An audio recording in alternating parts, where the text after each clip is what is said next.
The Goat House is back, previewing 2025 NFL free agency. We'll go through every position group, and I'll give you the notable free agents that you need to know for this upcoming offseason, something we do at this time every single year, so I'm excited. Let's break it down. The free agency quarterback class led by Sam Darnold having a huge breakout season, a massive breakout season with Minnesota. And the question for Darnold this offseason from everybody, I think, is will he be as good on a different team as he is right now with Minnesota, away from Kevin O'Connell, away from all those weapons, that system? And most people will doubt him a little bit. Understandable. So will there be teams hesitant to give him that big payday? At the end of the day, he probably will get a payday, whether it's from Minnesota or a different team. A well below average quarterback before Minnesota, now above average. But he is improving for sure. So definitely the big quarterback to watch. Then you got a couple Steelers quarterbacks. Russell Wilson playing very well this year. Little on the older side. Probably, teams will probably be only interested in giving a 1-year deal, maybe 2 max to him. Teams might be a little afraid. They might fear he'll go back to the Broncos year last year, because look at Bo Nix playing well with the Broncos this year. So is it just a Steelers system thing with Russell Wilson? Teams will be scared, but most likely maybe ends up back with Pittsburgh, and Justin Fields most likely goes somewhere else, but can he be the starter? Steelers offense was very underwhelming with him, and then they were winning though, and then a lot better with Russell Wilson. Obviously, his days with Chicago didn't go great, but Bears really, everyone knows what's going on with Chicago right now. So I think there'll be teams that'll be optimistic about them working with Fields, and he'll probably be on the cheaper side. Cooper Rush, every time he's had to come in for Dallas over the years, and this year he's played fairly well. I don't think a team's going to be dying to get him in as a starter. They might get him in, and then might be one of those teams looking for a bridge quarterback, or a team that, hey, we want to find a starter to the draft, but we're draft's not here yet. Let's get Cooper Rush. So I can see that. Zach Wilson obviously had high potential going into the Jets. As a rookie out of BYU, kind of like Sam Darnold when he was coming out of USC going to the Jets. So now working with the Broncos, working with Sean Payton. Look what Bo Nix is doing. So there might be teams somewhat interested, not at a high price, obviously. Kyle Trask is a very interesting one of the Tampa Bay Buccaneers. Was a big time, well, not a big time, but a solid prospect out of Florida a few years ago. And seeing what the Buccaneers are doing, developing quarterbacks, being in that room with Baker Mayfield, team might go, hey, we might want to. This might be the guy we bring in with a rookie to have a competition here, so he might have some upside. And some more guys to mention: Jameis Winston, Marcus Mariota, Trey Lance, Mac Jones, who's starting right now, and Heineke's always been a pretty decent backup, but you see those notable guys to kind of keep in mind when it comes to this upcoming free agency, this upcoming offseason. Pretty solid running back free agency class led by Najee Harris. Obviously, a really solid running back, still on the younger side, still could have some upside. Definitely could be a market for him. Javonte Williams, like to think he still has upside. Loved him a lot in North Carolina, playing pretty well for the Broncos. Kind of sneaky catching the ball, too. Aaron Jones has been a solid back. Obviously, you have to think he can't be getting any better, even though he's playing fairly well for the Vikings right now. Probably be a 1-year deal from someone, whether it's the Vikings.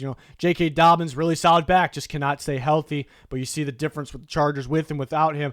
Nick Chubb, injured once again, obviously very good if healthy and has time to recover. Rico Dowdle looks legit for the Cowboys right now.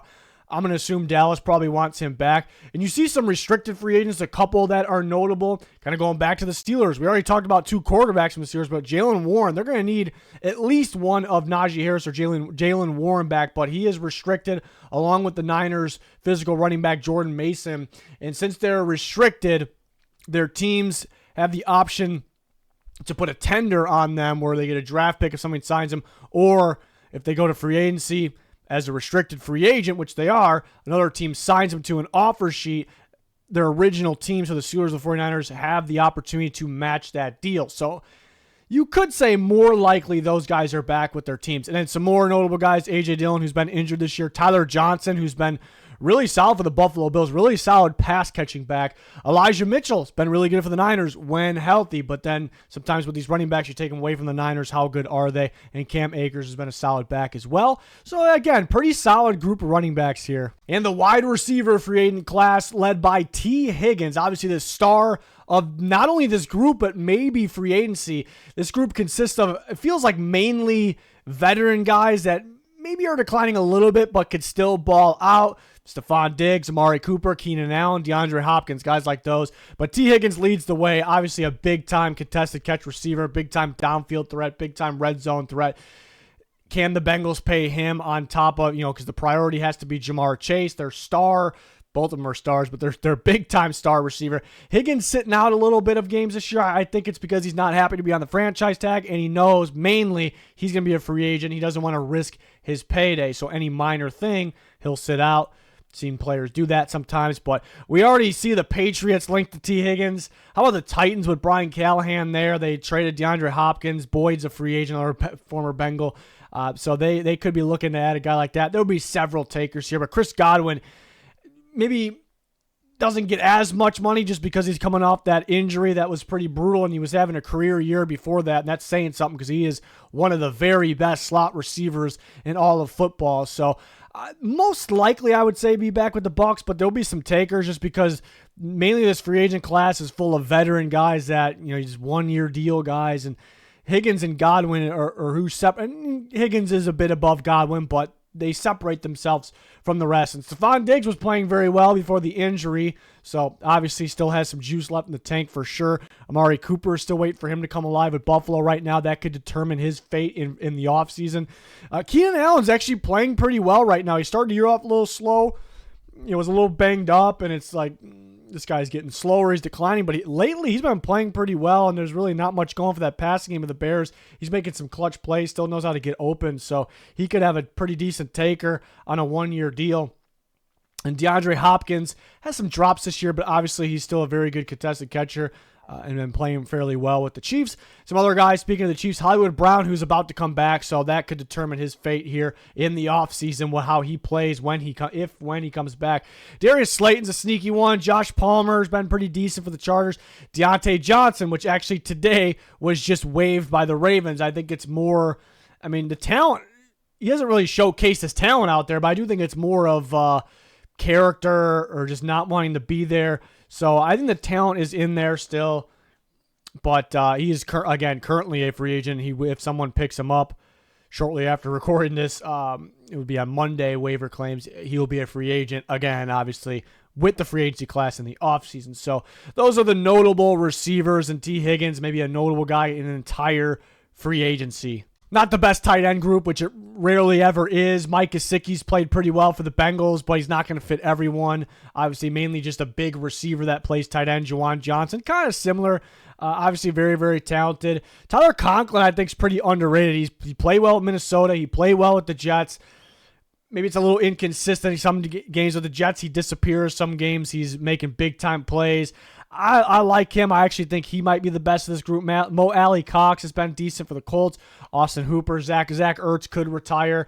Stone Smart is coming out of nowhere, playing very well for the Chargers right now. He's also restricted free agent, so it's not like he is up for grabs for anybody. But that is a sneaky one. Maybe he very likely ends up back with the Chargers, but maybe you'd rather have a guy like that than some of these other guys that are at the end of their career. You know exactly what you're going to get, but yeah, not the strongest class here. Not really a surprise. Free agent offensive tackles, some good ones, but a common theme here. A lot of guys that are aging, have durability concerns, but again, very, very good. Ronnie Stanley is a big-time tackle when he's healthy. He's been injured almost every single year of his career, but again, he could still play.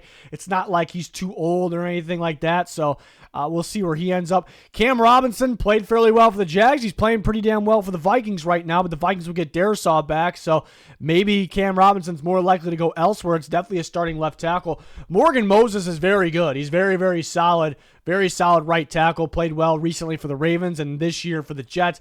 Did have an injury. He does have durability concerns, and he's up there in age, but you get a pretty good tackle. I think teams would be dying to have him off a one-year deal. He'll probably want more than that. Maybe you have to offer him a 2-year deal. Tyrone Smith's kind of a similar situation. Decline a little bit, up there in age, but very solid if healthy. Alaric Jackson, pretty solid left tackle for the Rams, a lot younger than these other guys we talked about. Jedrick Wills has been a little bit of a letdown. He has some durability concerns, but was a big-time prospect for a reason. So you think, maybe he still has some upside. Patrick McCarry, Trent Brown, DJ Humphries, Dan Moore, other notable names that have starting experience could start for you, but Yeah, it's mainly a group of really solid, but have, a little older, have some durability issues. So there's some risk. Teams would love to have some of these guys, be dying to get some, but a little bit of a risk, obviously, depending on the contracts. And again, this offseason, we will have all kinds of free agency coverage, predictions, rumors, and then grades after the signings are happening. So make sure to like, subscribe, to notifications on. And we also have weekly coverage of the NFL with weekly picks, power rankings, score predictions, bets, and a lot more. So if you're new, check that out. It'd be much appreciated. But the interior offensive line free agents, headlined by Trey Smith, the Chiefs' star guard. He's going to get a big-time payday. This is one of the top guys of all of free agency, not just interior offensive line. Zach Martin, obviously a little up there in age, but been one of the better guards of the last how many years. James Daniels has played pretty well for the Steelers.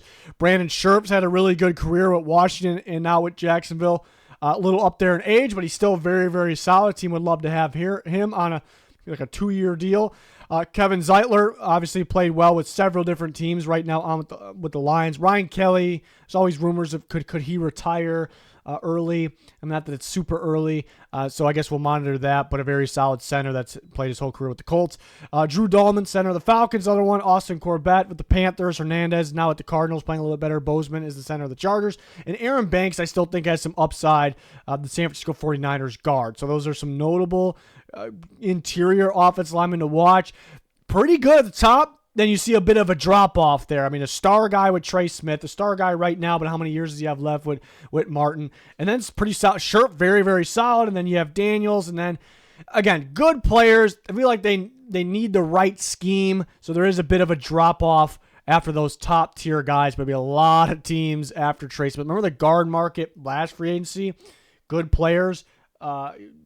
Bidding war for good players, and then they end up getting crazy amount. Now think what Trey Smith is going to get. So it might be crazy for these interior offensive linemen, especially Smith. The edge rushers of free agency, a good amount of guys, kind of like the receivers, a good amount of guys that have been really solid, still are pretty good, but they're definitely up there in age. Are they declining a little bit? But Khalil Mack, again, been around for a while, but still a very good pass rusher. DeMarcus Lawrence is still very, very good when he's on the field. Was beat up. He has durability concerns throughout his career, but really effective stopping a run and getting after the quarterback. And then on the same boat as those guys, you have guys like Matthew Judon, who's a veteran guy, not quite the same as what he was a few years ago, but pretty solid.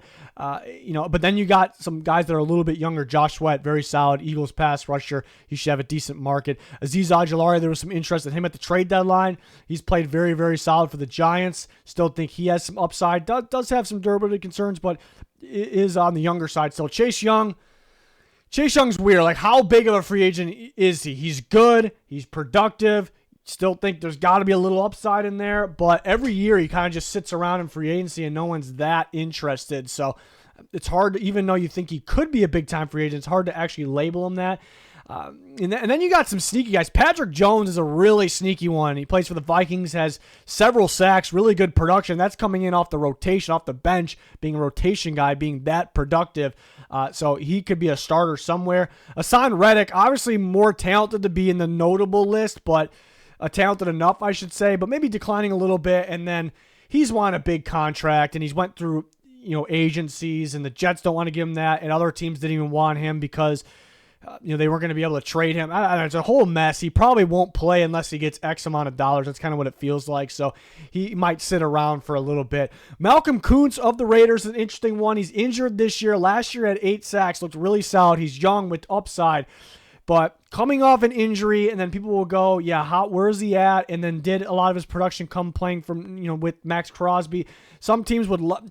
I can't tell if he's going to be like a boom or bust free agent or if someone's going to steal him for kind of cheap with his guy with upside. It's going to be a bargain deal, a great deal, or is someone just going to pay him off the sacks numbers from 2 years ago and then thinking he has upside?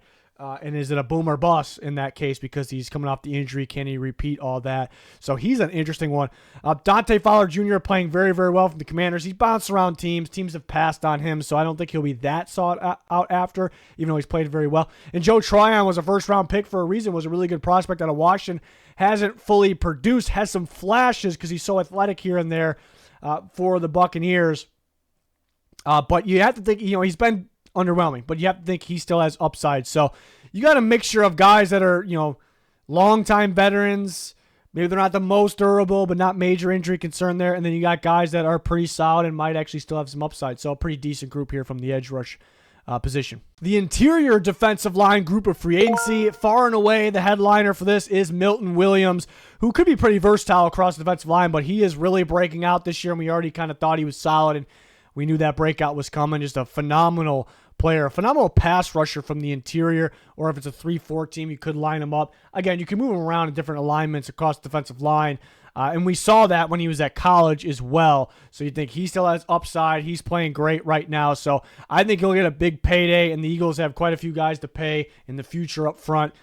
So that'll be interesting to see if they would love to get him back, and they definitely could. They're not afraid to go over the cap and then work their way around with restructuring contracts.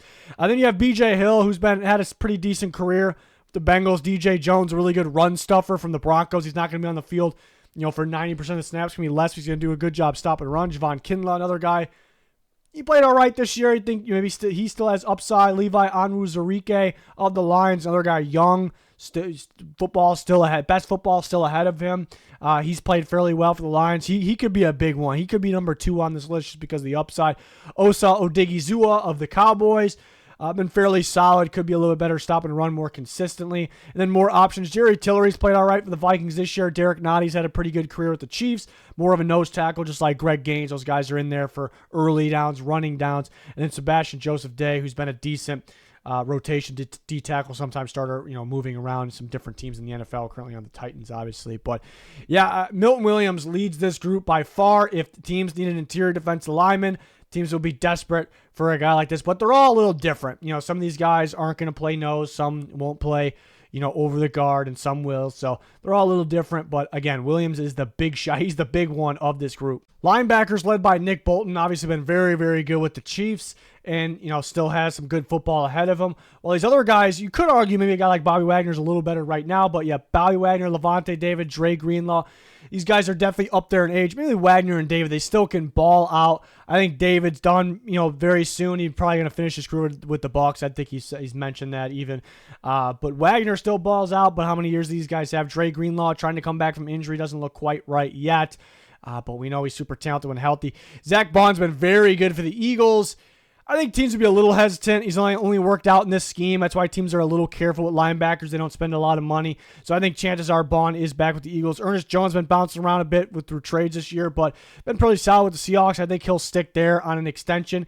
More options, Kaiser White of the Cardinals. Landon Roberts, a pretty solid run-stopping inside linebacker with the Steelers. Spillane's been a flashy, decent linebacker for the Raiders. And Derek Barnes, I think, guy with the Lions that has some experience, and I still think could have some upside as well. So, some big names from this linebacker group here. A pretty solid cornerback class for free agency, led by DJ Reed of the Jets. Obviously been very, very good for them. And even though there's a lot of notable names, a lot of good players at this position that we'll talk about, I really think Reed separates himself just based on what teams will want. I think there'll be a bidding war for Reed. Teams will really be after him. I think he's pretty scheme versatile where he can play zone. He's equally effective in zone than he is in man. So I think that really separates him, actually. So I think teams will be after him. Charvarius Ward has been really good. I mean, last year he had a monster year for the 49ers and obviously could still play. Carlton Davis currently injured. Some things popped up for him this year, but he had a really good career with the Bucs and then played fairly well. The Lions are better with him in there. Byron Murphy's been an interception machine. Obviously, could play very, very well from inside or out. Rasul Douglas has been great for the Buffalo Bills. Asante Samuel Jr., another one of those guys you think could have some upside of the Chargers. And you have Jonathan Jones, which he's declined a little bit, but another guy, man coverage experience, playing inside, outside experience. Mike Hilton has declined, but it was one of the better slot corners of the last several years, but he has declined a bit. As well, Jones a little bit. Stephon Gilmore's really declined. Then Dante Jackson's played decent for the Steelers as they acquired him leading up to the season. But again, a pretty good group led by DJ Reed. I think he's going to get a payday. I think, again, it's good to be at the top of your class. You probably get overpaid. Not that they're not deserving, but that's probably the case because there could be a bidding war here for more than just Reed, but he's at the top here to watch when it comes to those corners. Safety class is sneaky good, and there's nothing sneaky about Jevon Holland. This is a big-time safety that can be a star. Maybe you could argue he already is. Ton of upside. Best football is ahead of him. I think several teams would love to get their hands on him. Dolphins, unfortunately, had to let guys walk like Christian Wilkins last year. Will they let the same thing be the case with a guy like Holland? Be a very, very interesting free agency for him. Hufanga in and out, mainly out with injuries this year, but we've seen him play at a very, very high level. Still pretty young. Cam Bynum, rangy playmaking, free safeties, played well for the Vikings. They tried to reach an extension earlier in the year. It didn't happen. The Vikings are going to be very careful with overpaying safeties because they feel like in that system, whoever can come in, they can elevate. But Flores probably wouldn't mind to get his hands on Holland as well, or at the same time. And Andre Sisco, rangy, playmaking safety, kind of has his highs and his lows. But again, I liked him a lot out of Syracuse. Just tackling and angles kind of the issue. Big time playmaker, very, very freaky athlete as well. Justin Reed's been very solid for the Chiefs. He could go to a man cover scheme or a cover 2 scheme. A couple Raiders, Trevon Mareg, young player, young safety out of TCU. He's been a little underwhelming, like decent, but a little underwhelming. Everyone thought he could be a big time, like maybe a Pro Bowl safety in his future. He's interesting because he's played, safety in the back end, played more free safety with the Raiders. When he was at TCU, like a star prospect, he played every position. Like he played strong safety, free safety, but most of his reps actually came in the slot. So I wonder if he's like better off there, man coverage scheme, having man on tight end. So that's a curious and interesting one on who gets him. I think he could. I want him to be used like kind of like a Kyle Hamilton. Not going to be as good as Kyle Hamilton, but if he goes to the right team, like watch for him to really emerge as what he was supposed to be. And his teammate Marcus Epps been pretty solid. He was solid with the Eagles and the Raiders, obviously going to be a free agent, so they have their duo. Tyrann Mathieu, a little up there in age, obviously could still play at a decent level. Julian Blackmon, I think he's fairly solid. He sat around for a long time in free agency, so I don't think he'll be that sought out after. Jeremy Chin, always been underrated, played pretty well for the Commanders this year. And then Justin Simmons, guys like Justin Simmons, Jordan Poyer declining a little bit, veteran guys. Yeah, Simmons I've been a little disappointed with on the Falcons. They just got 2 deep free safeties back there. Maybe it just doesn't work well together. Bates is the guy. Obviously, that's a star safety, but there you have it. The safeties led by Holland. It's a really good group, and obviously there's more free agents than the guys we talked about, but we're still in season kind of as a bit of a preview, something I do every year. Right before or right in the offseason, we look at even more, rankings, predictions, rumors, all my thoughts, tons of predictions. Usually get a bit of those right, and then free agency hits. We're very active on social media, and then we're pumping out grade videos like crazy, going over the details. So it's actually a really fun time of the year. So we have all that content right now in season, covering the NFL week to week, with the playoffs coming up, with offseason, with the coaching carousel, free agency, trades, and the draft, of course. So make sure you join us, like, subscribe, turn notifications on. Be much, much appreciated. It's going to do it. Thanks for watching. Goodbye.